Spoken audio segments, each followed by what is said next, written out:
this is foolish thinking in the extreme. It is. It was crazy. But they convinced Trump. And what's interesting is, according to all the reports that are available in the public, almost all of his key advisors told him it was a bad idea. And this includes people like Marco Rubio and John Ratcliffe, who are very pro-Israel and both very hawkish. And with regard to General Kane, who's the chairman of the Joint Chiefs of Staff and who President Trump appointed to that position, Kane told him that he had serious doubts it would work. And Kane, from the get-go, was telling Trump that we had significant limits on what we could do because of the munitions problem. So Trump was told by his principal advisors, maybe not Hegseth, but Rubio, Vance, Ratcliffe, and General Kane, all of them had serious doubts, if not opposition, to this enterprise. But President Trump decided to listen to Netanyahu and Barnea and attack on February 28th. And as his principal advisors understood, it was destined to fail. Yeah, but are you both being unduly pessimistic here? Walter Russell Mead, who writes a column in the Wall Street Journal, he argues, he takes a different view to both of you. He says that Trump's blend of unconventional diplomacy, tactical flexibility, they're his words, that's allowed Trump to pause the campaign without treating it as a strategic defeat. It's merely just another move in a longer contest. And time is on Trump's side, according to the neocons, because Iran is reeling from a massive cost of living crisis. You know, inflation is sky high. Your response to the more optimistic account of this war, Paul? I understand the argument has got, I think, shreds of credibility here and there, but overall, I don't buy the argument, and I don't think the evidence stands up. I mean, if you look at the way Trump has conducted this war, I don't think there's any sense of a strategic acumen at all. I mean, the fact that he's chopped and changed so much indicates to me Trump's sense of desperation, his sense of a lack of strategy, not a flexible strategy. I think he's not on top of the issue. He hasn't formulated a way to get out. Now, look, I understand that the Iranian people are going through a process of a tremendous amount of pain at the moment. Mm-hmm. There's no doubt about that. And we know that the Revolutionary Guard, we know the people currently in command believe that they've got sufficient domestic clout to be able to continue the war against the United States. Is Iran overestimating its strength? Well, maybe. We'll have to see. But I think that would be a gamble at this stage in terms of Trump's calculations. So I'm still inclined to think that time is not on the side of President Trump. And we'll have to see how this plays out. But I think the pressures on Trump for an exit strategy are pretty severe at the moment. And I think while the pressures on both sides are very different, I would imagine that the pressures on Trump, given the democratic polity of the United States, are greater. Okay, well, last week, John, I spoke with our friend Sridhar Parsi from the Quincy Responsible Statecraft, and he conceded that there was a danger here that the Iranians may well be overplaying their hand. And on that note, again, this is Walter Russell Mead. I'll put the quote to you. Iran has problems. It is fighting in the Gulf because it has lost the ability to fight from Gaza, Lebanon, Syria, and even to some degree from Iraq. Assets and relationships cultivated over decades have been torched. And the longer the conflict lasts, the weaker Iran's regional networks are likely to become. And while the regime's internal opponents seem unlikely to rise up in protest, Iran can't indefinitely function as a society without economic relief. Walter Russell Mead in the Wall Street Journal. John. Well, the fear is that Iran has problems, and that's correct. Iran has problems. There's no way any country fighting a war whether you are the United States in World War II, the Soviet Union in World War II, Britain in World War II, that you're not going to have some problems. And there's no way that you're going to avoid significant suffering. It just comes with the territory. The question you have to ask yourself is, do you think there's any serious evidence that these problems are pushing the Iranians to throw up their hands and surrender? I would submit that there is zero evidence of that. I don't know anybody who can point to any evidence that these problems, and let's grant what he says, that there are problems, that these problems are having consequences that might lead Iran to surrender. Two other points. One is, when the United States and Israel punish Iran the way they are punishing Iran since February 28th, and in fact, before February 28th, it actually has a rally around the flag effect. You want to remember that President Trump talks about dealing with Iran in genocidal terms. And when you talk about dealing with Iran in genocidal terms, when you talk about putting them back in the Stone Age, that's going to cause Iranians to rally around the flag, which cuts against the Walter Russell Mead line of argument. Second point I'd make to you is that we have a rich history of countries being pummeled by their adversaries and huge numbers of people dying in those countries. Japan in World War II, Germany in World War II, North Korea during the Korean War, Vietnam, and so forth and so on. And in every one of those cases, the countries did not surrender because the population was being pummeled or being punished or was being deprived. People are willing to suffer, especially when they think they face an existential threat. And the Iranians believe they face an existential threat. Again, listen to President Trump's rhetoric. He presents the United States and Israel as an existential threat to Iran. He's going to bomb them back to the Stone Age. In a situation like that, I just don't think the fact that a country like Iran suffers as much as it does suffer is going to matter very much in terms of causing it to throw its hands up and surrender. Yeah. In the aftermath of the September 11 terror attacks, you wrote a lot about the global war on terror and how President George W. Bush and his war on Iraq cost America dearly in terms of prestige, credibility, blood and treasure, but also influence and legitimacy. To what extent has President Trump's war on Iran further damaged America's reputation in the world, especially for US allies? Paul. Well, I think it certainly had an effect, Tom. You are correct that I criticised President George W. Bush's invasion of Iraq, the objectives in Iraq, and that... And by the way, did John Mearsheimer, but just to clarify, yep. Sure. So there's no doubt that damaged the United States strategically.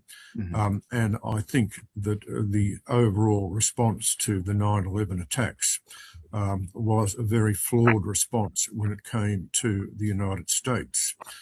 Having said that, though, and recognising that Donald Trump has still got a couple of years to go as president, I'm inclined to think the damage being done by Donald Trump is actually greater, because I think there are a couple of relevant points to make.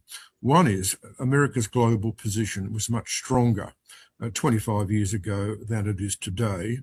The challenge from China was much less significant 25 years ago than it is today. The global order is much more dangerous, much more disruptive today than it was 25 years ago. And what we've seen with Donald Trump, I think, is a very defective response to all this. Trump has shown a contempt for allies. he's really been absolutely contemptuous of allies. And the point about this, of course, is that traditionally allies, while they haven't done enough, but allies have been a source of strength for the United States, and particularly at the present time. I mean, look at what happened in Iran. I mean, he just launched this war without bothering to tell any of the allies. They just didn't matter. He wasn't thinking about that. Yeah. So I think Trump's done a lot of harm when it comes to American allied relationships.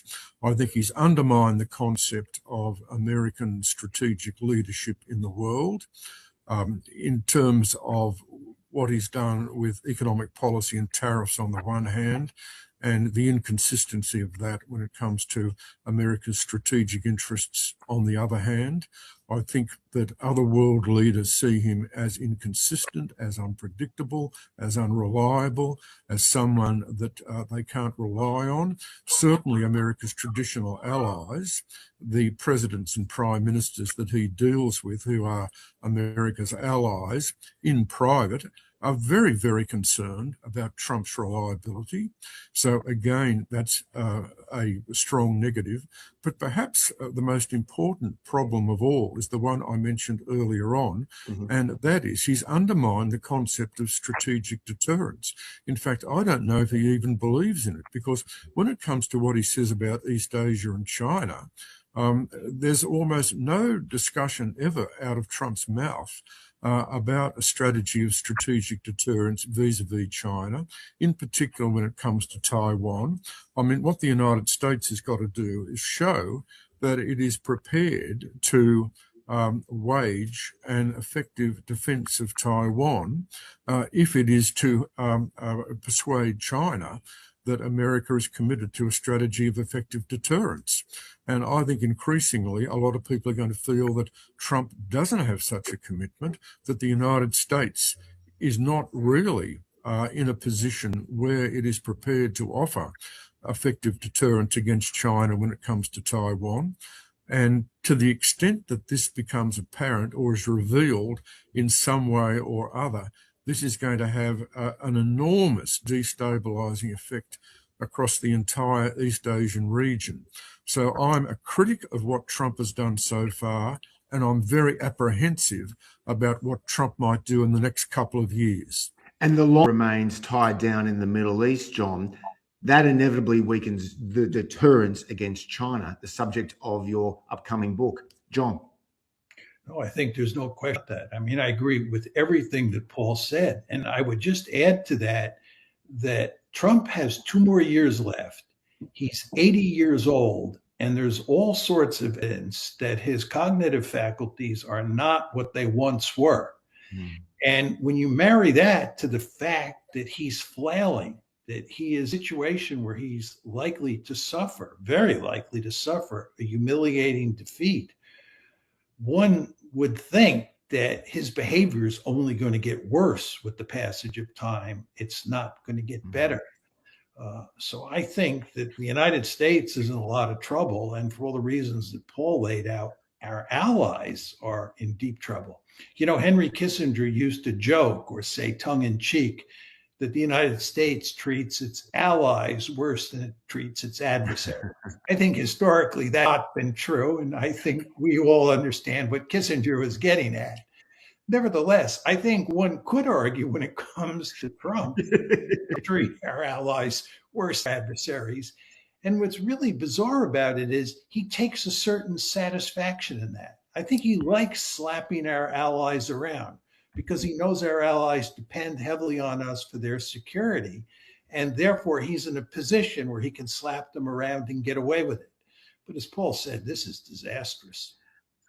Yeah, but notwithstanding your points, both of you, is there a danger where we're being too pessimistic about the United States? It is the most powerful nation militarily and economically on the planet. I mean, the greenback is still the world's reserve currency. America's higher education system, despite its flaws, is nevertheless a global trendsetter. People around the world flock to America to be educated in America. And, you know, America is now, for the first time in generations, energy independent. The Western Hemisphere produces more oil than the Middle East did before the crisis. Doesn't all this leave Beijing especially exposed to a prolonged regional conflict? Paul? Well, the point I was just making, Tom, and the point I think John was just making concerned the leadership of President Trump. Sure. A separate is the reality of American power vis-a-vis China. One of the points I'd make here is that there are a lot of really serious internal economic problems in China. And it's easy for us to overlook the difficulties that China faces in terms of demography, in terms of its financial system, in terms of its economic growth.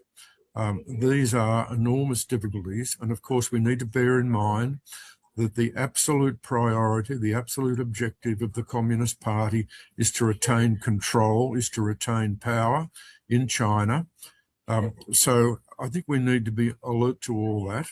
I'm not necessarily an advocate of the idea of American decline.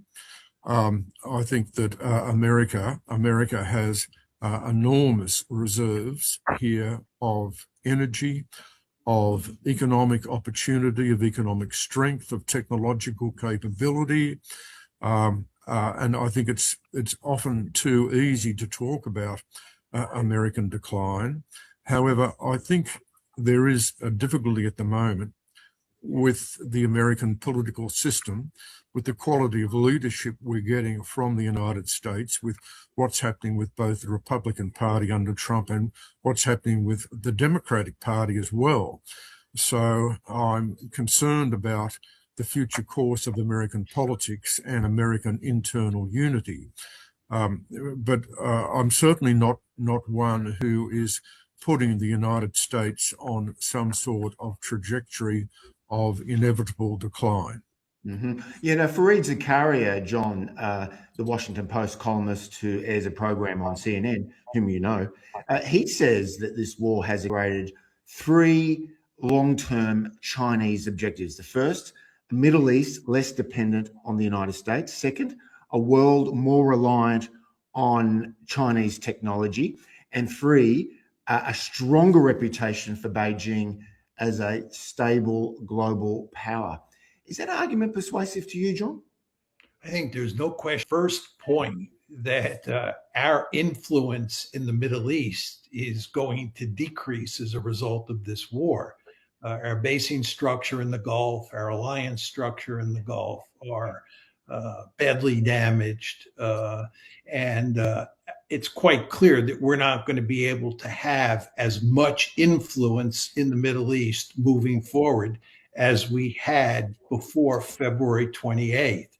I think there's no question about that. On the third point that Fareed makes about our influence around the world, our reputation, our soft power, as we were talking about 5 minutes ago, there's no question we've done enormous damage.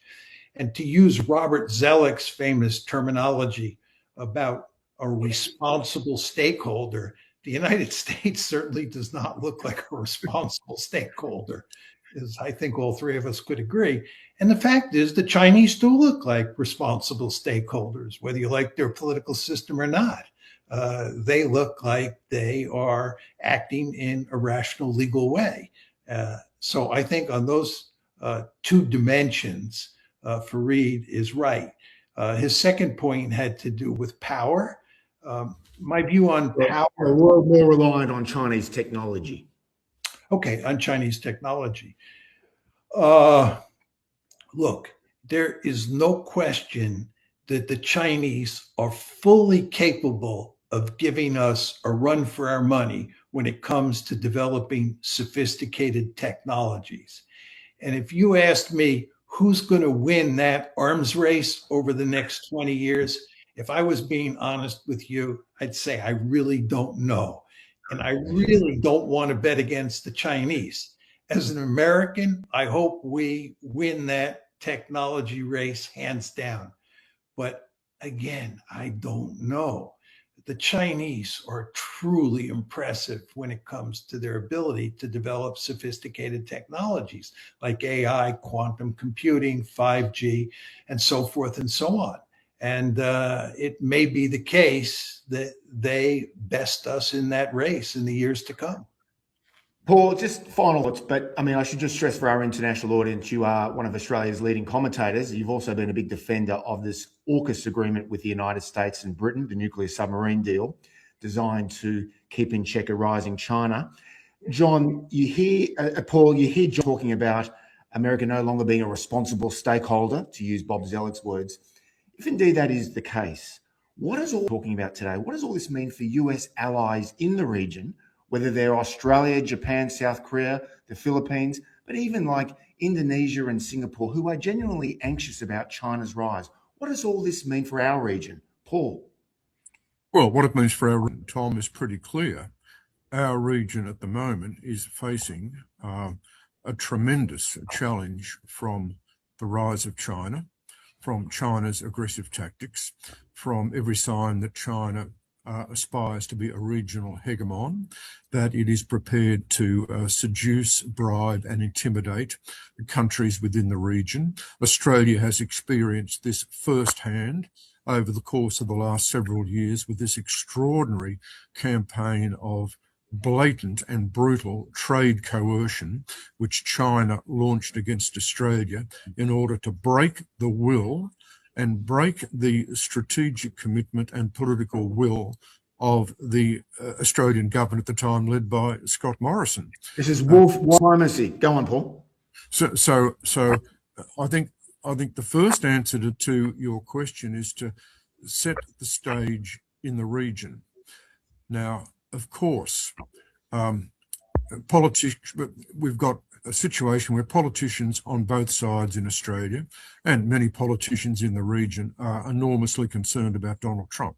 But there's only one United States, and America is the only country in the world that can offer a sense of strategic deterrence vis-a-vis China in East Asia.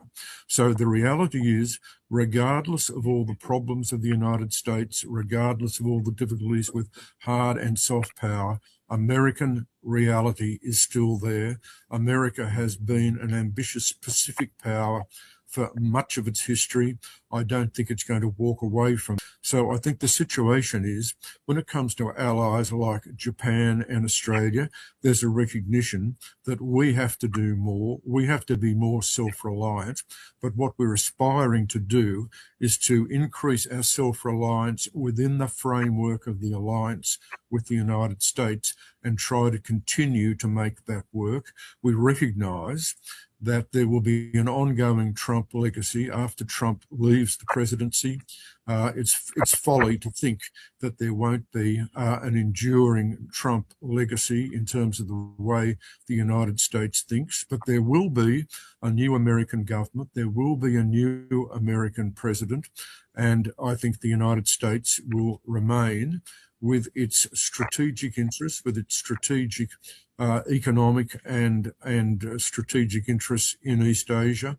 And I think the nature of these alliance relationships will in fact continue. They'll be redefined, they'll change in many ways. But the reality for a country like Australia, as far as I'm concerned, is we have no other option but continue to work within the framework of the American alliance. Paul, John, to be continued. It's great to see you both. Thanks so much for being on the program. Tom, I'd just like to say it's been a real privilege to be on the program with John. Thank you. Thanks, Paul. John? I feel the same way about being on the program with the two of you, and I look forward to doing it again. And hopefully we'll have a happier subject to talk about.